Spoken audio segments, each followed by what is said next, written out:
Welcome back. আপনাদের সবাইকে স্বাগত জানাচ্ছি। আশা করছি আপনারা সবাই ভালো আছেন। এই মুহূর্তে আপনাদের যে ঘটনাটি শোনাব, প্রথমে আমার গ্রামের ভয়ঙ্কর জায়গার বিবরণ দেয়া যাক। আমাদের গ্রামের নাম জোড়া বটতলা। আমাদের গ্রামের মেইন রাস্তা, তার এক সাইডে বিল। রাস্তা থেকে গ্রামে ঢোকার সময় বড় দুইটা বটগাছ পড়ে, যেটা অনেক পুরাতন। মেইন রাস্তার বটগাছের পাশাপাশি দুইটা বড় মাছ চাষের ঘের আছে। বটগাছ দুটো এমনভাবে পাশাপাশি আছে যার মাঝখান দিয়ে আমাদের গ্রামে ঢোকার প্রথম রাস্তা। যাই হোক, ঘেরের একপাশে মেইন রাস্তা আর একপাশে আমাদের খেলার মাঠ। আমি ছোটবেলায় দেখেছি সন্ধ্যার পর কেউ ওই বটগাছের ওই দিকে, মানে মেইন রাস্তার দিকে যেত না। সবার প্রয়োজন সন্ধ্যার আগেই মিটিয়ে ফেলত। আমাদের এখানে স্থানীয় বাজার সন্ধ্যার আগেই শেষ হয়ে যেত, তবে কোনো প্রয়োজনে গেলে একের অধিক মানুষ একসাথে যেত। একা যাওয়ার সাহস কারো নেই।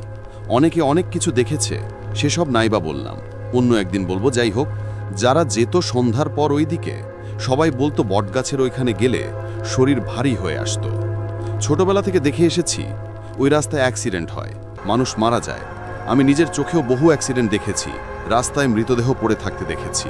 সেখানে শুধু আমি না, আমাদের গ্রাম, আশেপাশের গ্রাম এবং রাস্তায় চলাচল মানুষ এসব ঘটনার সাক্ষী হয়ে আছে। মনে করেন বছরে 2-3টা বড় বড় অ্যাক্সিডেন্ট হবেই, আর মানুষও মারাও যাবে। এটা কেমন যেন আমাদের কাছে খুব স্বাভাবিক ঘটনা হয়ে গিয়েছিল। তবে একটা কথা বলে রাখি, অ্যাক্সিডেন্টগুলো হতো ওই বটগাছের আশেপাশে। রাস্তা কিন্তু একেবারে সোজা এবং ভালো রাস্তা, কিন্তু কেন জানি না ওই বটগাছের আশেপাশে অ্যাক্সিডেন্ট হবেই। আমার দেখা রাস্তার 2-1টা ঘটনা আমি শেয়ার করছি। সালটা 2011-12 হবে। আমি আগেই বলেছি, রাস্তার পাশে পুকুর ঘের, আর ঘেরের এই পারে আমাদের খেলার মাঠ। কোনো এক ছুটির দিনে আমরা প্রায় 12-15 জন ক্রিকেট খেলছি মাঠে। হঠাৎ করে পানিতে বড় একটা কিছু পড়ার শব্দ শোনা গেল। শব্দ শুনে আমার এক বন্ধু বলল, ওই বাঁশ পড়েছে ঘেরে। আমরা সবাই দৌড়ে গেলাম এবং মানুষকে উদ্ধারের চেষ্টা করলাম।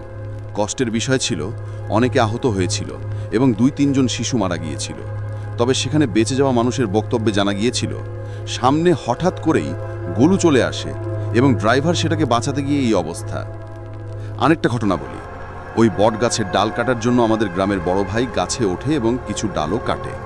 কিছুদিন পর শহর থেকে তার ভাগ্নে বেড়াতে আসলে সেই ভাগ্নে পানিতে ডুবে মারা যায় ওই ঘেরেই। আমাদের গ্রামে 2 জন লোক মারা গেছে, সেটা নাইবা বললাম, গ্রামের প্রভাবশালী লোক তারা। যাই হোক, আমার জীবনে ওই বট গাছের আশেপাশে অনেক অ্যাক্সিডেন্ট আমি দেখেছি। মানুষ মারা গেছে সেখানে, আগেই বলেছি। ওখানে অ্যাক্সিডেন্ট হলে যেই শুনতো সেই অবাক হতো না, কারণ ওখানে ব্যাপারটা এমন স্বাভাবিক। ছোটোখাটো অ্যাক্সিডেন্ট, হাত পা ভেঙে যাওয়া, এসব ঘটনা নাইবা বলি। যাই হোক, এবার সমস্যার সমাধান হয়েছে, তবে অনেক কষ্টের পর। সবাই মনে করত ওই বটগাছে জিনের বসবাস। এটা বাস্তব বলে আমিও মনে করতাম, কারণ এটা তাকতালীয় ব্যাপার হতেই পারে না। অনেক হুজুর কবিরাজ দেখে লাভ হয়নি। তারা কেউ এখানে এসে বলতো, আমরা ভুল দেখছি, ভুল বুঝছি, কিন্তু কিছু না বলেই চলে যেত।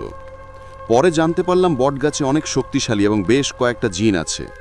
পরে বড় একজন হুজুর আসলে উনি বলেন, এখানে গ্রামে ও আশেপাশের মানুষকে নিয়ে দোয়া করতে হবে। এক শুক্রবারে বটগাছের পাশে যে ঘের মালিক, সে খিচুড়ি রান্না করে মিলাদের ব্যবস্থা করে। আমরা সবাই সেখানে গিয়েছিলাম। গ্রামের লোক, হুজুর অনেক কান্নাকাটি করে দোয়া করে। এর পরেও পুরোপুরি এই ব্যাপারটার সমাধান হয়নি। পরে আবারও সেই হুজুরের কাছে গেলে তিনি অনেক ভেবেচিন্তে বলেন, গ্রামের সবাই টাকা উঠিয়ে এতিম মাদ্রাসার ছেলেমেয়েদের সবাইকে দাওয়াত করে তারপর দোয়া করতে হবে।